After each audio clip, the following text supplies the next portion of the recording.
Welcome back, Whole Woman listeners. We are so excited about today's topic. We probably insert the word menopause into every single show, but today we're dedicating a whole show to talking about it.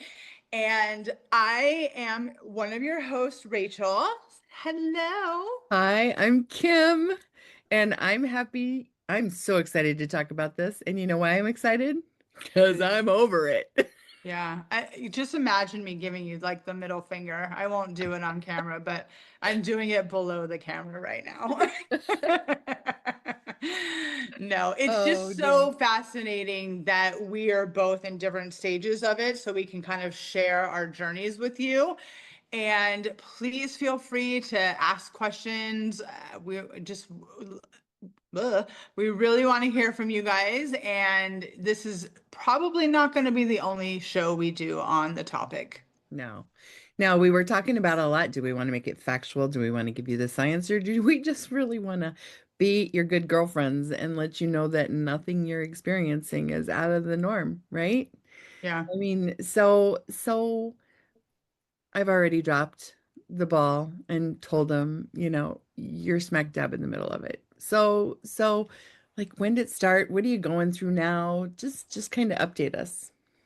Well, it was very interesting because we had moved to Greenville in the spring of 2022. And I would say by that Christmas, it started for me. And I mean, full on. Like my periods had started to change, things started to happen, but I just remember waking up in the middle of the night, just feeling like somebody was sitting on my chest. I was feeling anxious. I'm like, something is wrong with me. I woke up, my honey, I said, you have to take me to the emergency room. He's like, well, what's going on? I'm like, I can't breathe. I am feeling anxiety, but it's nothing like I had ever felt before. And he said, I'm happy to do what you want me to do, but let's just breathe for a little bit. Let's just kind of try to relax because I had been experiencing some anxiety panic attacks when we moved here. So he was just kind of making sure that that wasn't what it was, which I come to find out that anxiety, panic attacks, feeling that surge of like I can't breathe is a sign of menopause. And I felt better because I was able to calm myself down and go back to sleep. And so that's how it started for me. It was very scary. I had no idea. My doctor in New York, I was 50, I'm going to be 54. She always kind of had this premonition that it was going to start at 52 for me, and that's how old I was then. So yeah, it was just a really scary beginning. Then of course your period stops and the hot flashes start, and it all kind of hit me real fast. Mm. Yeah. What about you? I I went through it long and steady, and like I was probably 42, and I had just really reached this place where I was the most fit I've ever been, Mm, and brain fog kind of kicked in first. I'm just kind of like, I don't know. It just there like a switch flipped for me and I didn't feel as focused. And then my periods changed and at first they were just long and maybe achy, and then as the years passed, they got severe and mm. um a lot of production. Is that a nice way to put that? I mean, like Yeah. I was having accidents and changing clothes and things like that and really having some scary moments for me as a woman as like 10 years passed. I was in this for 10 years, but it never hit me hot and heavy like you. I mean, Uh, like the bleeding was the worst of it. uh-huh. Um, I had lots of night sweats. I wake up at 2 o'clock in the morning soaked, but Mhm. somehow I made it through every day without really having a hot flash. Interesting. I probably could count my in public hot flashes on two hands. And that's But still a lot. I had, oh, I mean, like I had 10 total over 10 years. Oh, oh, oh, oh, Yeah. oh. I mean, like, so I know, right? Another reason to like fly the bird. But but I didn't sleep for 10 years because I'd wake up just soaked every single night. And sometimes you like you get up and it's so bad that I'd get up out of bed and I'd move around out in so I didn't bother my husband where I could walk and the air was cool and I could like dry off and go Yeah. back to bed and I wake up the same way again. So it went on a long, long time for me. And You started early. I did. I did. And my doctor just told me like maybe it was because I had been like I lost a lot of weight approaching 40 Okay. and fat mimics estrogen in our bodies. And Mm, so my I mean like it produces its own pseudo hormones. And right. so and I was also not eating real well. And then Hmm. so I hit like 40 and I turned my health journey around and I started eating clean and I lose a lot of weight, which means I lost a lot of fat because I was lifting for the first time ever and actively doing some cardio too. And so she's like, you just changed your whole body composition Hmm. and there's a chance that's why it hit the way it did, Right. but it lingered. I mean, it would never go away. And I kept saying, I hear there's a test. Can you check and see if I'm done? Can you check and see if I'm done? And it's just she's like they're not reliable in her mind because just like everything, just like getting on a scale, right? You're different every single day. Your hormones are different every day. So you Hmm. might test low today, but if you wait a week, you might test high. So she just anyway, it was just a period of time for me where I just felt out of control with my Yeah. body. You know? Yes. I think that's a really good way to put it because, and thank God we are in a time where we are all as women collectively like talking about it more, sharing the research we learn. There's many more people who are educated and women doctors who are educating themselves and people who have platforms that are talking about menopause because I know when my mom was going through it, I'm sure when your mom was going through it, that was not happening. It was very swept under the rug. And I will say, in my experience, even doctors still don't really talk about it. It's not something that I'm finding, and I'm still looking for a woman doctor who is very educated in menopause, and I haven't found that yet. Mhm. But there is enough people out in the world who I hope know what they're talking about. Yeah. Don't you think though some of it has to do with it's like everything you and I specialize in. Every woman's different. I mean, like they can write a book, but the book's not going to necessarily be right for you. Yeah. Or like I took an herbal supplement that I found and it worked great for me. And before I started taking it, I cleared it with my doctor, like there's nothing witchy or weird in here, right? Mm. And like all the ingredients were fine for me to put in my body, but she's like, there's nothing proven. It might work for you, it might not. And so, we're bombarded by cures and tricks and tips and all the things, but how do you know what to use? Do you take any supplements or do you any I don't. yeah, Again, it's just because I haven't done enough research. yeah, I know that a lot of people swear by HRTs, which is hormone replacement therapies, yeah. and that's great. But I just haven't done enough research to see if they're right for me. I do my best to keep myself hydrated. I do my best to keep myself moving. And I think, we've talked about it before on one of Melissa's panels, or you and I have had this conversation, but I am just choosing to make friends with it the best I can because when I say there's nothing I can do about it, I mean there's nothing I can do about actually going through menopause. Right, right. I don't mean the symptoms, but I will say when I kind of made that choice, things got a little better for me. Like I know I can tell when a hot flash is coming. And instead of going, oh my God, I'm so hot, blah, blah, blah, I'm just like, yeah, there we go, sweating. I have a literal fan in every room, in every purse. Like I am going to do what I have to do to make sure I'm comfortable. Yeah. And also too, like hot flashes, they last for a few minutes. And but also too, like a lot of skin changes have happened to me. I have like that rosacea now, and obviously menobelly. I love that that's a thing.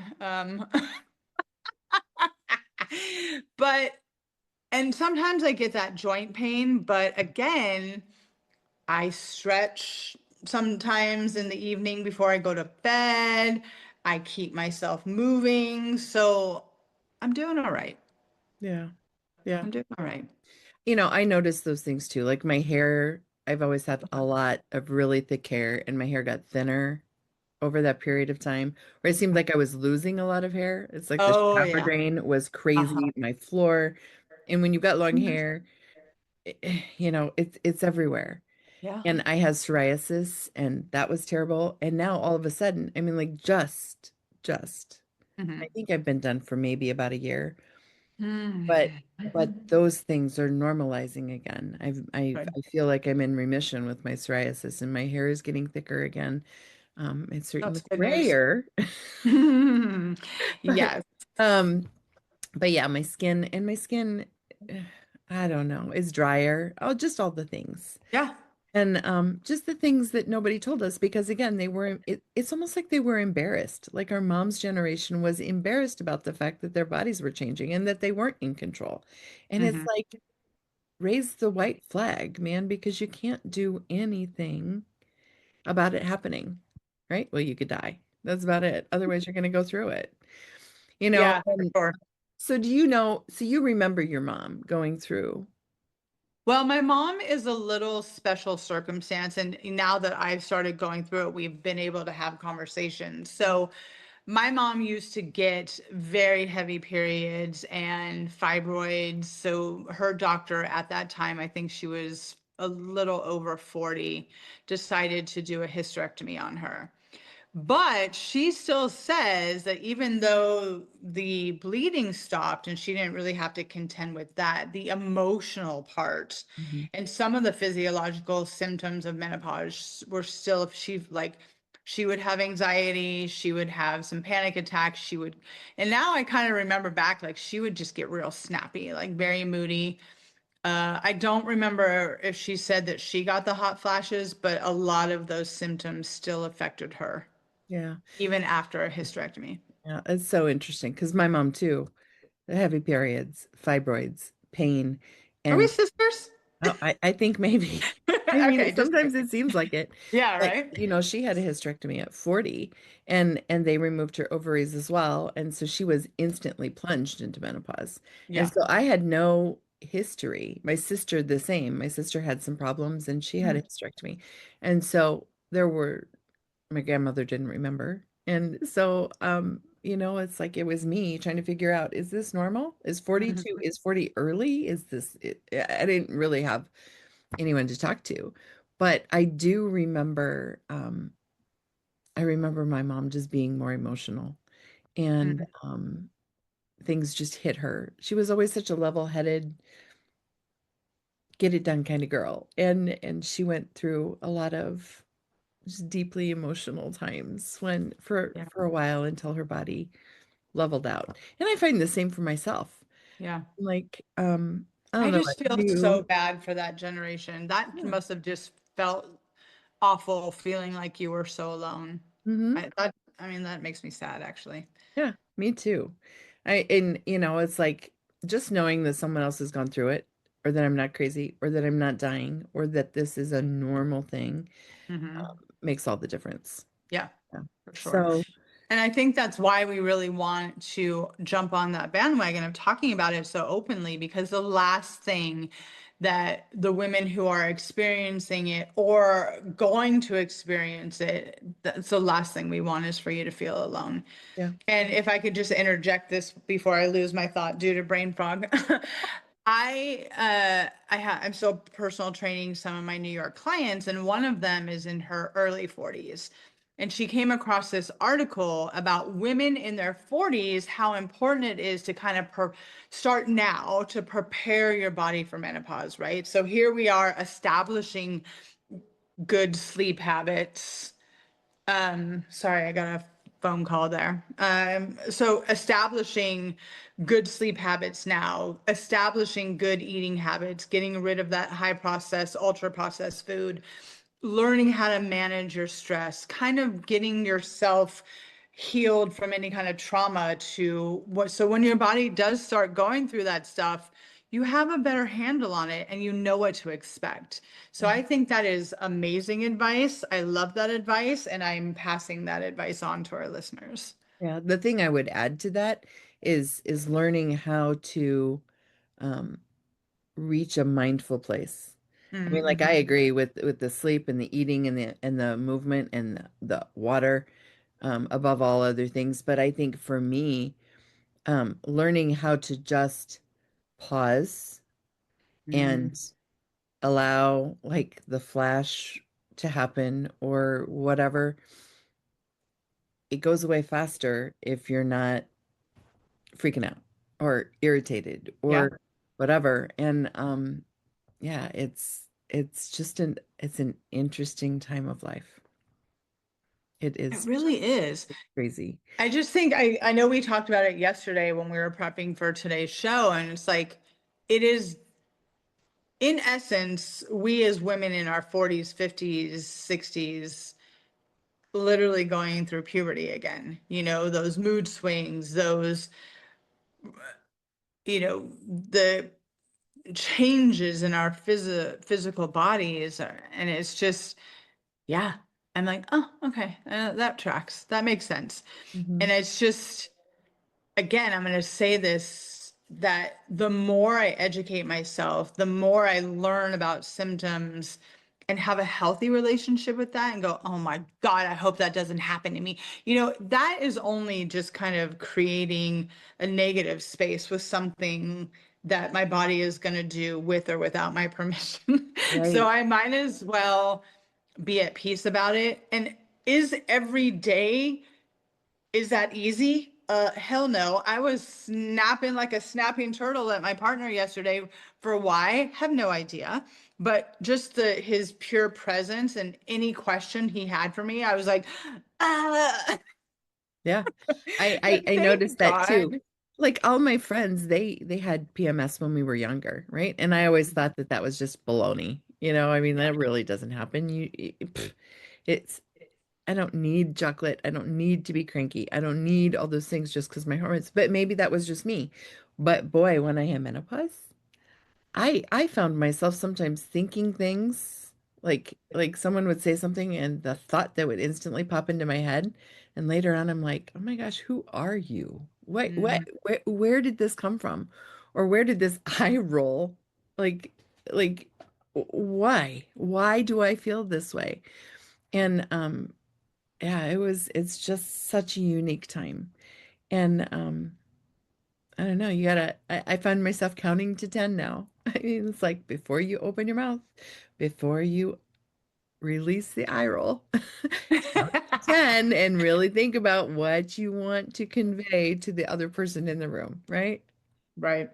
So is there No, anything that makes it worse for you? oh my Like, God, South Carolina summers for sure. I'm telling you. Yeah, let me have a hot flash when it's 900 degrees outside. right? Please bring that on. I'm like, anytime we go somewhere together, I'm like, you better have that AC on. Pull up to the door. I don't want to have to be in that heat for longer than 20 seconds. Yeah. Yeah, Yeah. see, I didn't have those issues, but like I noticed, oh, if I drank a couple days in a row, like if I like drank alcohol, if I'd have wine, I'd Mm-hmm. have more night sweats. Hmm. Or if I don't know, it's just my diet and my drinking habits had so much to do with the frequency of my symptoms. And it's almost like Were you still eating pretty ultra processed food at the time when you started? no, I cleaned up on No. my whole So act. what do you mean by your diet? Like if Okay. I if I would, things just impacted me more. So like if we'd have pizza night, right? Yeah. Yeah. Like I went through a period of time, my diet still today is clean. I'm much more free with, when I say clean, I mean like I make it at home, right? I mean Yeah. Yeah. it's like, but things aren't off the table for me anymore. But back then, like I would eat pretty much just protein, um, good carbs, vegetables, fruit, healthy fats.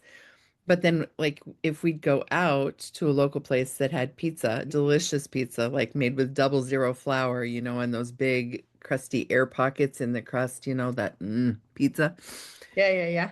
Like, I'd wake up at 1 and at 3 and at 5, just drenched and with a headache and Interesting. aches and all the things. And I started paying attention. I mean, Hmm. I journal, but I could go back, and when I wake up and feel like crap, it was always when I had, like, when I eat out. Even Yeah. today, still, like since I've gone through this, my husband and I went out to dinner for our anniversary on Tuesday. Oh, by the way, happy anniversary. Thank you. And we splurged and we went to this great steakhouse, and I had a beautiful glass of wine and a filet, and we had potatoes and a Caesar salad. Sounds good to me. Yeah. But the next morning, my head's pounding and my hands are like crippled and achy. And I think it's just the All additional the sodium. seasonings, the sodium, Mhm. maybe they use MSG to enhance flavors, whatever it is. And so so when I was younger, I could eat what I wanted, do what I wanted. I maintained my health, my wellness. I felt good. My joints worked right. My head didn't hurt. But as I got older and I reached menopause, it's like it, there's so many things where if I put this into my body, this is going to happen. And that didn't happen before, you know? Yeah, I get that. And I think it's just, all around a healthy attitude and a healthy thought process to understand that this is a change that's happening in our bodies. You can fight it all you want and get yourself all worked up, like, why can't I do this anymore? And, I think it's more important to just like, okay, here's the stage I'm at now. Does it mean that I can't prep my body? Because eating out, especially on a special occasion, is such a joy.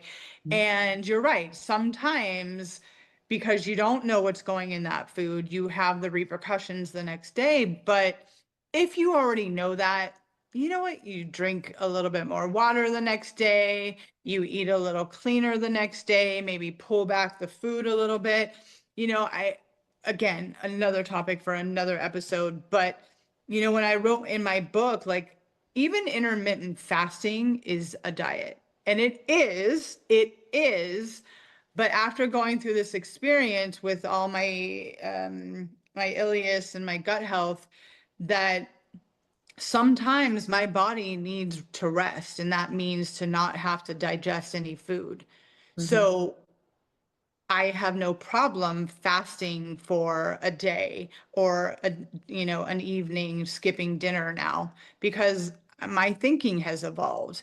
And Hmm. my point in sharing this story is that I hope that all of our thinking can evolve because menopause is a thing, but it doesn't have to be torture. It's not going to be easy. It's hard and we all feel it differently, but if you can get to the point in your mind that this is something I have to go through and I'd rather be friends with it, I'd rather do my best to get myself through this, then I just feel like you take your power back at that point. Hmm.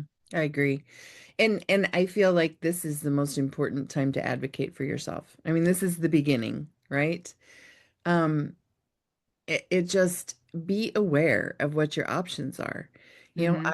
When I was having all the bleeding, all of the cramping, and was actually becoming anemic and embarrassed because I had to carry clothes with me everywhere I went, and it was just a terrible time. And it really starts to work on your emotional state. Hmm. And my doctor's like, well, let's just do a hysterectomy. And I'm like, but there's nothing wrong. You've told me there's nothing wrong, like physically with my uterus. And so I'd kind of like to keep what I came with because I know the repercussions if all of a sudden there's a space, right? My own mom had trouble with prolapsed bladder and things like that. So I'm like, I want to talk about other options. And so, we tried an IUD. My body rejected it. It was like within a couple weeks, it was not a good thing, but I ended up having an ablation. It was a solution that worked for me. Hmm. Mild discomfort in the moment, Yep. a couple of days of like, what is this happening to my body? Um, Right. but it's like I no longer had to deal with the worst part of menopause for me, which was this excessive bleeding Yeah. for probably 4 years So of were you menopause. literally just on your period all the time? Yeah, my longest one was like 82 days in a row without a break. Ah, And it was excessive. I reached a point of anemia yeah. and it was just I just couldn't go anywhere. I got to the point where Yeah. I didn't want to go anywhere because I knew if I stood up, Yeah. there's a chance that there was going to be a mess underneath me. Of course. And I thought it was just me. I thought Mm. something's wrong. And then I talked to people.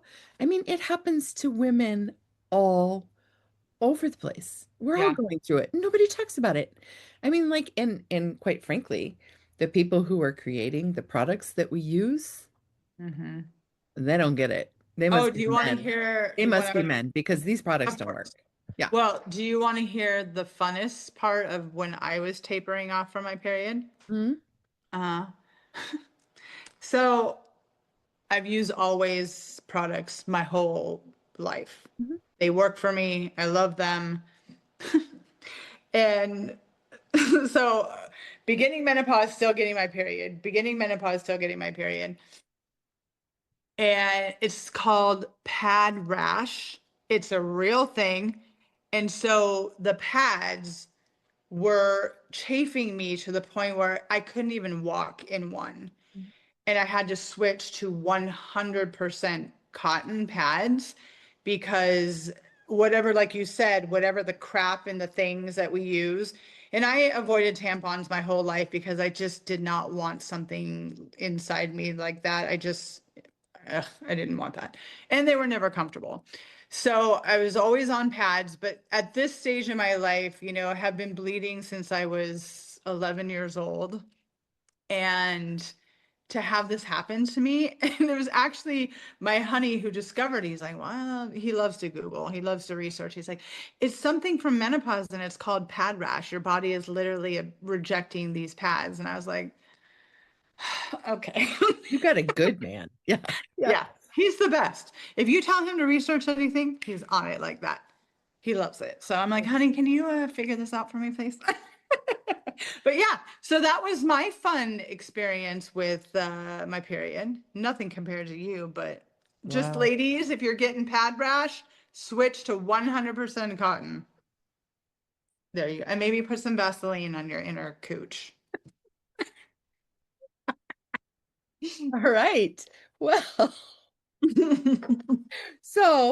so as we kind of we've gone full circle with our symptoms and the different things, and I hope that we've relayed to people that nothing's normal and nothing's abnormal, right? You are who you are, and your body's going to do this. So so let's talk a little bit about how it impacts our life with other people, right? Mm, Like so I feel like this was just a great lead in. You communicate with your spouse. You say, this is how I'm feeling, this is my problem, this is whatever.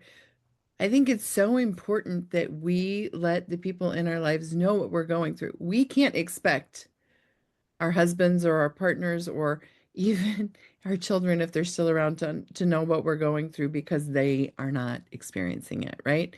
And I right. don't think we need to go into all the details that we go through here with our girlfriends, but but you got to be upfront with them. You just have to like ask them to come alongside you as their partner. And I mean, like there were times where I would get up out of my seat and I'd look at him and he'd just like slide right behind me because he knew that I had had an accident. And he just stayed right behind me and he got me to the bathroom and did whatever. And but but I wasn't alone. Yeah. I didn't, I mean, like, and there's nothing to be embarrassed about, but it is. Right. It's, Right. and so emotionally, like, you're a confident woman. I'm a confident woman, but there's still things that like get into our psyche and make us feel not good about ourselves. And this is one of them Yeah. because it's like, I should know what I need to do to prevent this from happening, right? Yeah. Um, do you have any advice? I mean, like, um, how do you move through your day and you've convinced yourself this is okay. This is who I am. Hmm. How did you come to peace with not being in control? Because, I think when you spend most of your life just in chaos, in emotions, and when you learn later in life, we shared this too, that in our 40s, we did some real soul searching and digging deep and dealing with our childhood traumas and all the things. So, and I am still learning, I'm still growing, I'm still evolving, but to know, and I will say this over and over again because it fits everything we go through as women. If you do not know how to self-soothe yourself and you have to give your power away to expect someone else to make you feel better, you're never going to always feel better. You might feel better in that moment because someone else is taking care of you. But if you don't learn how to take care of yourself, and because this is such a recent experience for me, but when they had to shove that tube up my nose and I had to, be alone in my hospital room with this thing and I'm hooked to the wall and it's doing all the things, I cried my eyes out. I felt so alone. I was so scared. I even had the moment I'm like, am I friggin' dying? Like I had, those thoughts, but to know that I have done the work. I've gotten to the point where it's like, you know what? My thoughts are not facts. I am feeling this way in the moment, but I am okay. I Mm, am protected. I am safe. I am loved. And there's nothing wrong with reassuring yourself of all those things because I think as humans, that's when we really start to freak out when we feel alone. Even if we are alone in that moment, we're mhm. not really alone. I hope that Right. all makes sense. Yeah, no, no, I agree. I just think, yeah. So self-soothing is a thing, is a character building, is a healing thing that I would recommend to anyone and everyone. Just doesn't have to be women. Yeah. There are so many things that go on in our life and we can feel overwhelmed in a nanosecond. But if you learn how to breathe and you learn how to calm yourself, and it's almost like giving yourself an angelic hug, right? Just to comfort you in that moment. Mm-hmm. Mm-hmm. It's just such a wonderful tool to have in your emotional toolbox. Yeah. I love that. I love that. So let's see here. I've got a list of questions. What are you looking forward to most when it's over? Huh. I guess stepping into the next chapter of who I'm supposed to be. I think that is still unknown. I don't know what that means. And I'm definitely looking forward to the symptoms being over. That, yeah. Bye-bye, hot flashes. Hmm. Hmm. Yeah. Yeah. And the funny thing is, if your experience is anything like mine, you're gonna not realize you haven't had a hot flash for about a week. Hmm. Like all of a sudden one day I just woke up and I was like, huh, hmm, I didn't wake up soaked last night. Or I slept through the night. I mean like it just it comes on hot and heavy and it's terrible. And then it just becomes who we are. And then all of a sudden one day it's just life is good again. But then I other cannot things wait for happen. that. Other things happen. So on the backside of menopause, you Right. think, oh, I'll get myself back. I'll be normal. I'll be able to lose weight again. I'll be, or I won't have menobelly, or I'll sleep through the night again, or I won't have to get up and pee, or whatever. And I'm finding that there's a new set of things, right? I have to work really hard to feel strong. Mm, My I feel like, okay, so I can sleep through the night now and I'm not having hot flashes and I'm not having all these terrible things, but it feels like every day I get weaker, or like something new hurts. And so again, I'm always going to be an advocate for writing it down, right? For your yeah. owner's manual, but really pay attention. And like I love what you said earlier. I think the whole show, the very best thing that's been said so far is get ready for it, right? Have a good sleep habit, drink water, move your body, exercise, and like be Strength strong, train. guys. Strength Be train. strong because if you are strong when it hits and you keep working out while you're in the throes of it and you keep working it out when it's over, you're gonna maintain Your more. muscle mass. Hmm. Yeah. Yeah, because Yeah. it just I feel like my metabolism and my ability to build new muscle, it can happen, right? Hmm. It can all happen, but Hmm. it's harder. I hear you. I listened to a podcast about a woman talking about women in menopause, and she said, ladies, if you've got to do cardio for your mindset, do it. But she's like, you need to be in that weight room. You need to be in the, and like she's like, lifting 3 pounds is not going to cut it. The more muscle we build prior to and during menopause, the better off we'll be, you know. And I think that's the beauty of our generations too. Like we are as people doing more in our 70s, 80s, and even 90s. So, longevity, people, let's start thinking about that in our 30s, 40s, and 50s. So, you best believe, like, after I listened to that, I'm like, I've been at the same weight, like, meaning my reps and my amount for too long. So, Yeah. I upped everything, and to see that I can do it, I'm like, okay. So, I've been babying myself a little too long. So, I'm definitely um, planning on increasing my weight moving forward as long as it feels good. Well, and I did give up weight training. I was just walking because my arthritis symptoms were bad, my hands were aching all the time, and I'm like, I just can't do this. Hmm. And but my joints feel better. Like now that I've cleared this path, I feel like my joints are a little better. And so I've incorporated again and I didn't jump right up to what I was at when I Of when I course. Of ended, course. but you're right. I notice what I try to do for me um is I lift and I try to do 3 sets of whatever. And I lift enough so that I'm failing at about 8 to 10 reps. And when all of a sudden I'm breezing through it, and I could go to 30, I increase my weight. And Yeah. so I'm trying to pay attention to things too, because it's like I don't want to lose this. I want to pick up my grandsons. I want to, I want to be stable. I want to be strong. I want to be well balanced. And that all comes from keeping your muscle structure intact and healthy. Yeah. So, yeah. All right. So, is there any closing words or any resources you want to give people or any words of wisdom from the middle of the mess?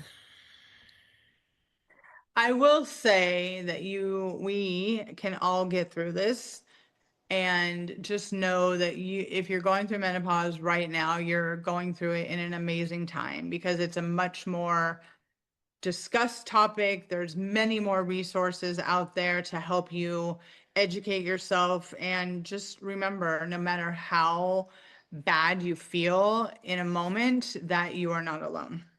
Mm, I love that. And I would say do your research. Always be a learner because things change from month to month to month. Yep. And don't be afraid to try something, whether it's a supplement or HRT or whatever, but talk to somebody who knows. Don't Yes. believe don't believe the gimmicks. If it's too good to be true, it probably is. So just find that doctor or an educated companion that you can Hmm. bounce ideas off of and give them a try. Never Yeah. give up. It'll get better. Yeah, for sure.